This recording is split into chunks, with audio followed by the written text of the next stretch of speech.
नमस्कार। आज हमारे पास ना रसिका प्रेम वाणी एक अनकही कथा से एक बहुत छोटा सा लेकिन बड़ा गहरा हिस्सा है। ये एक ऐसी मुलाकात के बारे में है जो थोड़ी रहस्यमयी सी लगती है। जी बिल्कुल। इसमें एक अनाम आगंतुक का जिक्र है ना? हाँ, वो आती है बिल्कुल चुपचाप। न कोई नाम, न कोई कोई सवाल जवाब नहीं, बस वो है वहाँ। हम्म। लेकिन सबसे दिलचस्प मोड़ तब आता है जब कोई राधा रानी का नाम लेता है और वो मुस्कुरा देती हैं। हाँ। और जिस तरह लिखा है, ऐसा लगा मानो वृंदावन का पूरा आकाश थम गया हो। सोचिए, सिर्फ एक मुस्कान। ये बहुत पावरफुल है। ये जो खामोशी है और फिर ये गुमनामी, ये शुरू में ही ध्यान खींच लेती है। सही कहा। मतलब हम हमेशा सोचते हैं कि बातें तो शब्दों से होती हैं, पर यहाँ बिना कुछ कहे बस वहां होने से और एक हल्की सी मुस्कान से इतना गहरा असर, ये अपने आप में खास है। ये दिखाता है कि संवाद शायद सिर्फ शब्दों का मोहताज नहीं है।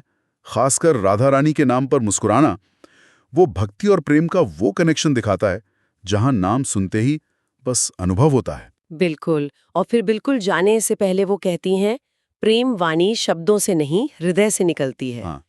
ये लाइन तो जैसे उस पूरी खामोश मुलाकात का निचोड़ है, नहीं? जैसे सब कुछ इसी में से मिट गया हो। एकदम सही। ये पंक्ति हमें याद दिलाती है कि शब्दों की ना एक सीमा होती है, खासकर जब प्रेम जैसी गहरी भावनाएं हों। कई बार जो हम महसूस करते हैं उसे शब्दों में कहना बड़ा मुश्किल होता है, शायद अधूरा भी लगता है। हाँ, ये बात तो है। तो यहाँ हृदय से निकलना शायद सिर्फ इमोशनल होना नहीं है, बल्कि वो एक गहरा अंदरूनी अनुभव है जो बिना बोले भी बात कर जाता है। और फिर वो चली जाती हैं, लेकिन पीछे एक गूंज छोड़ जाती हैं।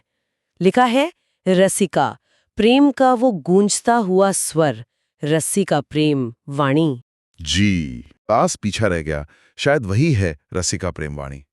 एक महसूस करने वाली चीज। बिल्कुल, एक वाइब कह लीजिए, एक माहौल, एक अनुभव जो शब्दों में बंधा नहीं है। वो उस आगंतुक की मौजूदगी, उनकी वो मुस्कान, उनकी खामोशी और हाँ, वो एक वाकया, इन सब का मिला जुला असर जो एक गूंज बनकर रह गया। तो फिर इसका मतलब हुआ कि प्रेम की जो असली अभिव्यक्ति है वो शायद सिर्फ कहने सुनने में नहीं, बल्कि महसूस करने में है, उस अनुभव की गूंज में। हाँ, बिल्कुल। एक छोटी सी घटना, पर उसका असर जैसे परमानेंट हो, एक याद या एहसास की तरह।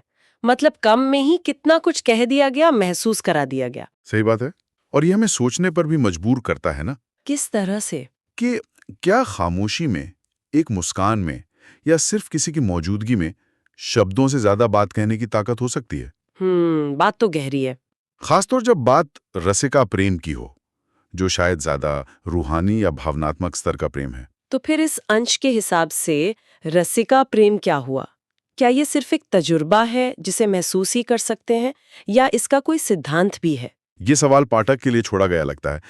क्या प्रेम और उसे जताने के जो हमारे जाने पहचाने तरीके हैं, क्या वही सब कुछ है या कुछ परे भी है? हाँ, ये सोचने वाली बात है कि क्या अनुभव शब्दों से ज्यादा महत्वपूर्ण हो सकता है? बिल्कुल। क्या मौन में ज्यादा गहराई हो सकती है?